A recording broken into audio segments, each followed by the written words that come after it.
So hi everybody, thanks for being here. This is the last talk of the before the launch.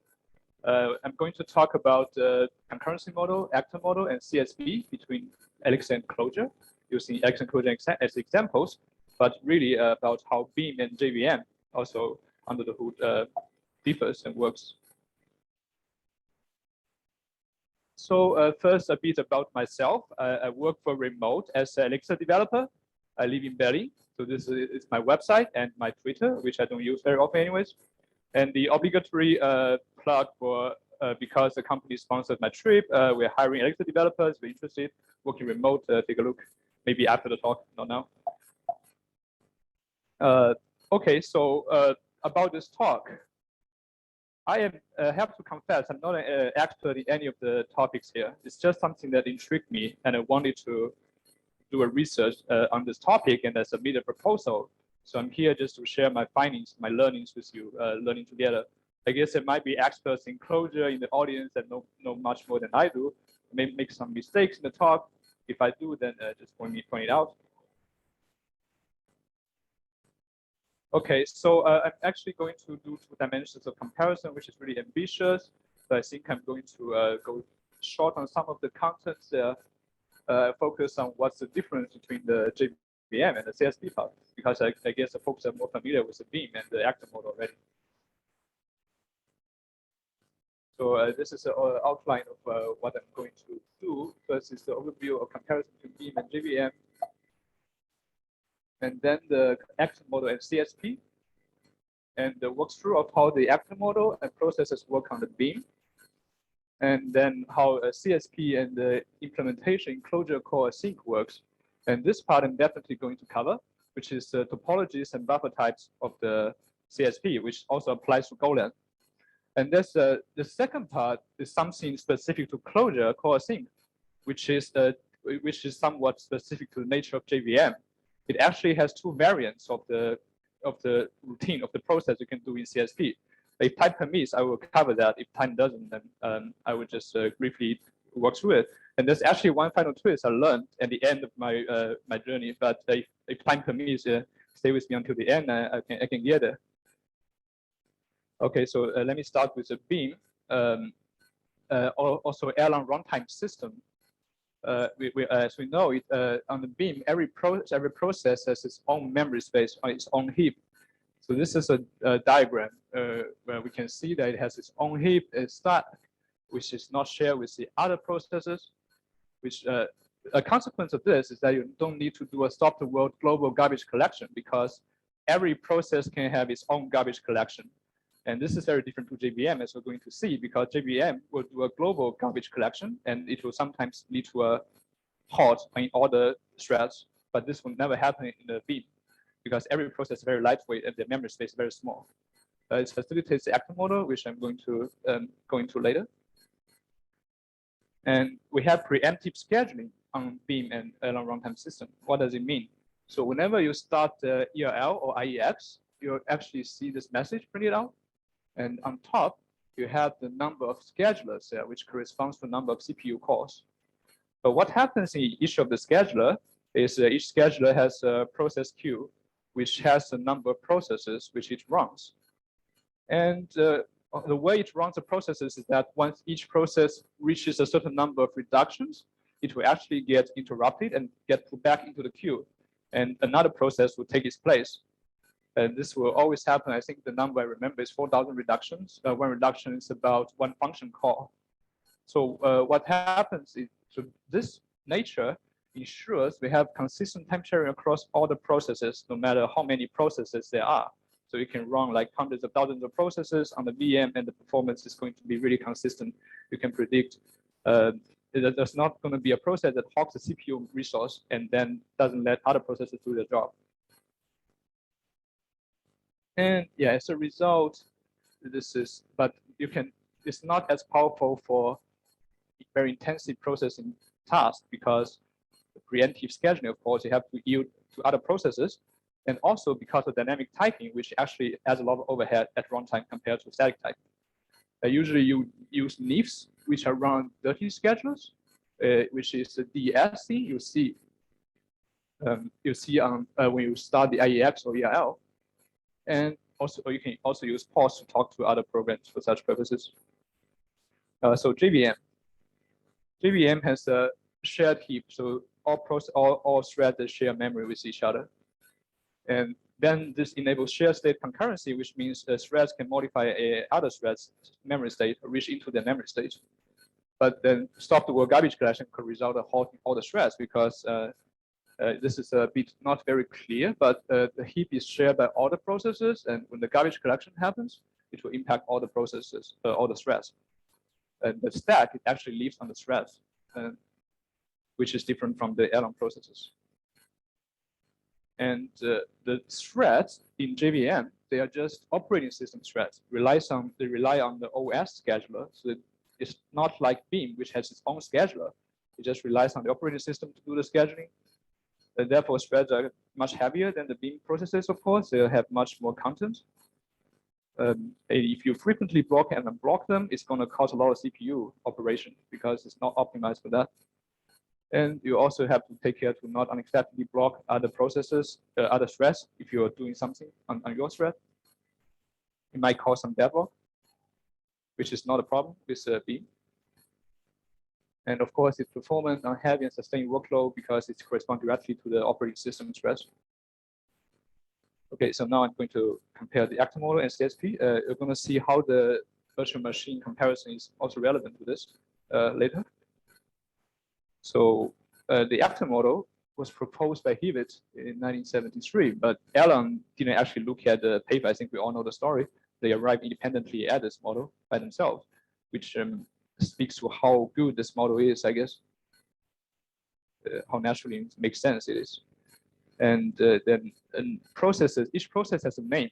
They will communicate with each other by message passing, but they will not share memory with each other. And one interesting property is that a process cannot refuse to receive messages. So in theory, you can always bombard the process with countless messages. And actually, there's no limit on the amount of messages a process can receive. So you can theoretically overflow the whole VM until it crashes.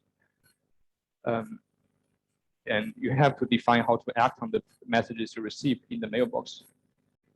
By default, sending a message is non-blocking and receiving a message is blocking. I'm going to illustrate in more detail what that means. So this is just a very simple example, actually the example from the Elixir website. We have IEX, which is this process there. And we spawn another process, which we ask to send the message, hello, Pete, to the spawning process, which is IEX. And at this point in time, this message already arrived in the inbox, in the mailbox of the IEX process. Note that we haven't done anything about the receiving. So this message is already there. And now we start the receive block, which says if I see a message in this format, I will produce a binary got hello from Pete. So this is how we take the message out of the mailbox. What does it mean send is non-blocking but receive is blocking? So if I do some receive that doesn't match what I have in the inbox, it will just wait forever. It will not do anything because there's no message matching this unmatched atom arriving in the inbox. And of course, you can escape that by timeouts mechanism, but if you don't do it, it will wait forever. And also, so you cannot refuse to receive the message because it's already there. Just as a side, of course, the OTP is much more than just the actor model. We have Gen server. That's why we don't really write receive manually. We have supervision, clustering, location transparency, tracing, etc. Those make up the whole package of the OTP, which is not so relevant here. But something to consider when you look at I guess the language as a whole. So CSP and coasync. Another aside, so conventionally Clojure doesn't actually approach concurrency with this model, with this CSP. This is something Golang does at the core, but Clojure actually had a different model called software transactional memory, which relies heavily on the functional data structure, and it has 4 reference types for different scenarios, which I'm not going to go into details here, but it has a lot of nice properties, one of which is It's kind of acts similar to a database transaction, where if you have multiple operations, they're going to be atomic. But fine, this is what comes originally with Clojure. And another disclaimer is that, of course, I think some people will say Clojure is not tied to JVM. Clojure is designed to run to be platform agnostic. It has Clojure script. It has also even on the BEAM, I think there's a Clojure realization. But today I'm going to focus on JVM as my talk. So core sync. So Rich Hickley actually then released core sync 6 years after the Clojure's initial release. That's quite a long time. And it's, of course, much inspired by Go's implementation of CSP. He felt it would be nice to add a additional toolset in the Clojure concurrency toolbox. We're going to also see a quote later on his explanation. So there are actually 2 types of CSP processes. But before that, maybe let me explain in more detail CSP, communicating sequential processes.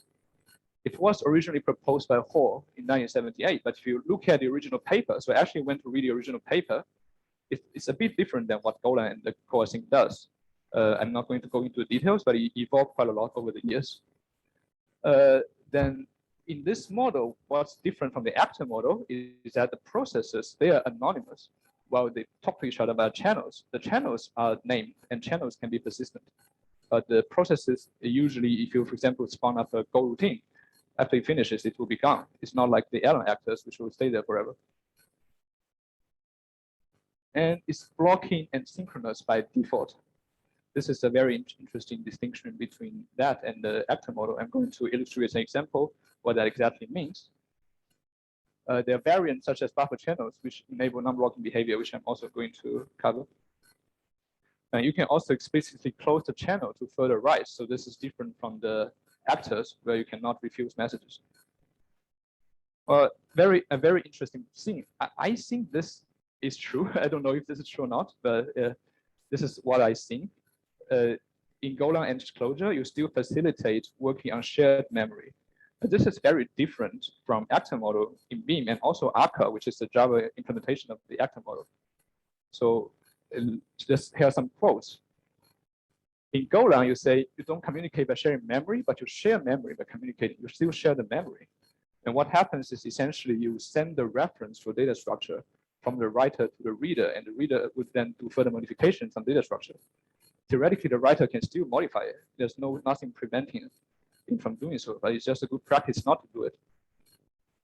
And also, this is from Rich Hickley's quote. He says this mechanism, when he introduced it, is oriented towards the flow aspect. It's actually not so oriented towards the concurrent use of state. All the nice STM things are still there.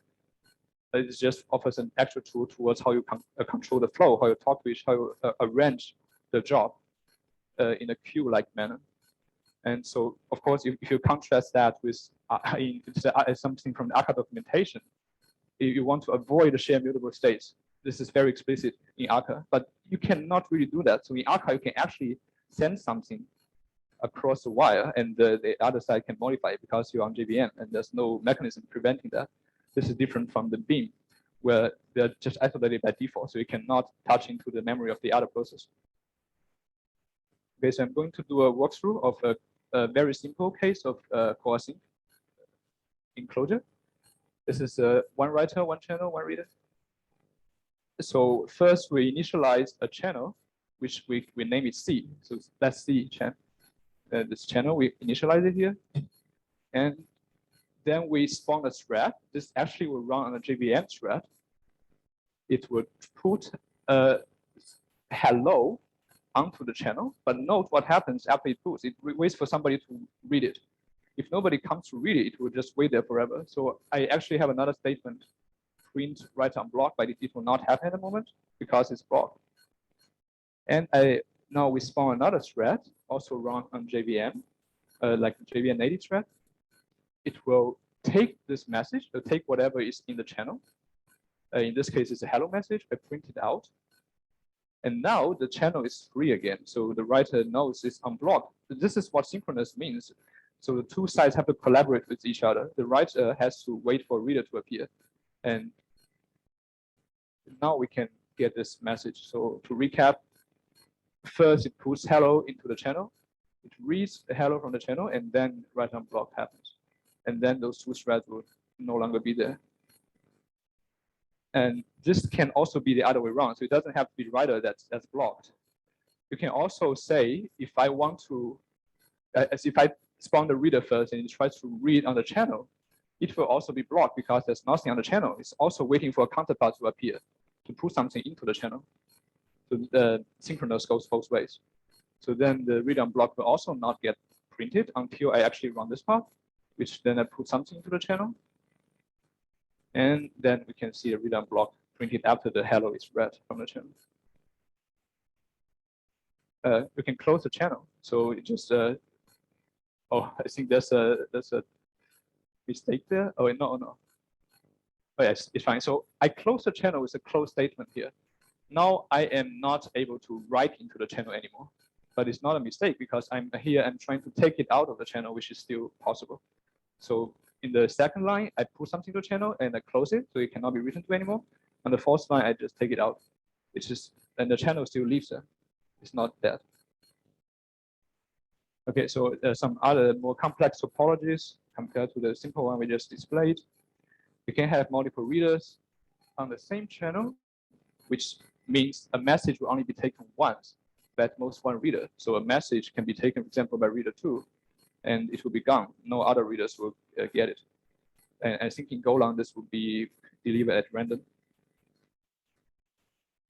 And you can also have multiple writers and one reader.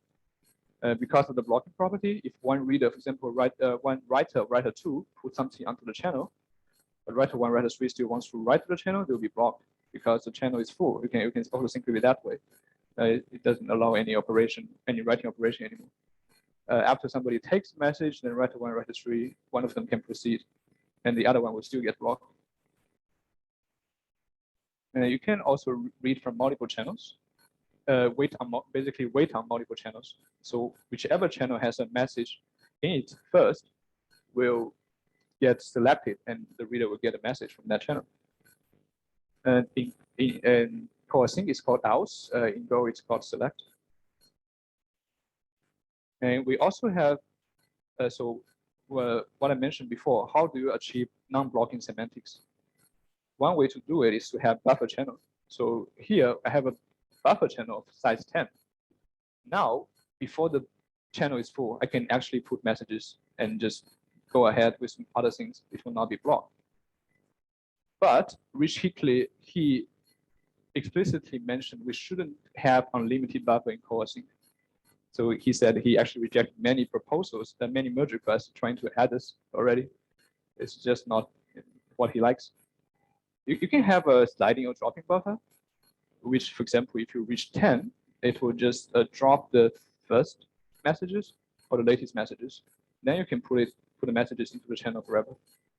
But it still doesn't equate the unlimited mailbox we saw with the actor model on the BEAM. It's different. Hey, actually, we still have time. That's great. So this thing I find quite interesting. In the example I did before, I used a thread, which actually spins up a JVM thread. But of course, because it uses OS thread, you're not supposed to spin up many of them. This will actually slow things down a lot. And there's another variant in coasync, which is called Go. I mean, the name is literally the same as a Golang Go. So what it does is it will, under the hood, it will do something like it will have a fixed size still thread pool, which is still JVM thread, but it's fixed size. It will not actually create new physical threads, and it will do some magic on the code. I think it's so. According to explanation, it's similar to C# async that was 2013. So I think then ES6 also had async await after that, which is somewhat similar. And recall that in JavaScript there's only one thread. So also interesting property is that on the Clojure script, you can only use the Go variant, but not use the thread variant if you want to use coasync. This is similar to how async await works with JavaScript. And under the hood, it does some macro magic to transform the code into a state machine. So basically, if the code is blocking, it will be so-called parked, and it will be taken off the thread. And some other Go process would then go on the thread to keep being executed. This is, I don't think we need to go through the details of all the lines, but basically what it does is to, so here we see as we create the 1,000 channels, and we spin 1,000 Go processes to put a message into each channel. And this is actually very fast. It's done within the minute, within the second. Which, if you do with the thread, I think it will be a different outcome. Okay, so this is a surprise I got while I was researching this topic. I don't know how many people read this. So apparently, Java JVM is going to have virtual threads, and this proposal is pretty new. They will release it in September, probably in the 19th version of JDK. And in the proposal, they actually mentioned Go routine and Erlang processes explicitly. They're trying to emulate this kind of lightweight process because we need it. I think this is a consensus now. It doesn't have a built-in CSP because I guess in Java you have shared memory. But it's still very interesting because it doesn't have a built-in CSP. It doesn't mean people cannot build it, like leverage this to build a lot of libraries. And a lot of people are excited about it. I asked in the Clojure forum and the Clojure Slack what happens to Go co-async after this. People are not sure. There are many different opinions. They say they probably have to wait until this comes out. And especially, is there still a reason for the Go macro now that we have the version thread? Or are they going to prefer a different concurrency model? But one thing that's for sure is that Clojure has a backward compatibility with the lower JDK version, JVM versions. So they're not going to get rid of co-async in a flash. This thing is new, and I think adaptation will still take a few years. But what people say is that to lower the bar for competing libraries that implement different concurrency patterns. Like there are many libraries in Java because the ecosystem is huge. But I look into some of their implementations. For example, Quasar, it actually tries to implement some Erlang process like semantics, but it has to hack into the bytecode level to try to approximate lightweight threads. But with this proposal, it's going to be built into the JVM, which would be a completely different situation. So probably make it much easier to write the libraries. And also, if you look at the source code of the Go macro I just mentioned, if you go to co-async repo, it will be horrible. Yeah, so this is it. Thank you.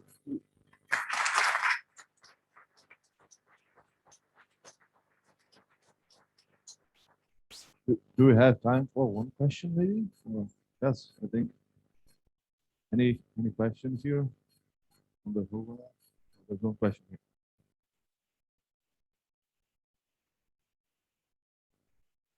So between these two paradigms, CSP and actor model, which one do you personally prefer and why? I'm at the code BEAM. The answer is obvious. So actually, Rich Hickley had a quote on why he doesn't prefer the actor model. But I don't really think that makes sense. He says CSP is more primitive than actor model. But I chatted with some friends as well. I think you can replicate the same CSP semantics by having the actor in the middle, and it will then relay the messages. But in the end, I think in the end of the day, those two things you can emulate the semantics of each other. You can do it, but it kind of encourages different things, and we build it together with we have to build it together with the runtime, right? So as we saw in Golang and JVM, they actually still have shared memory. This is a very different encouraged use case than what we use actor model in Erlang for, which of course I find much more elegant. Thanks.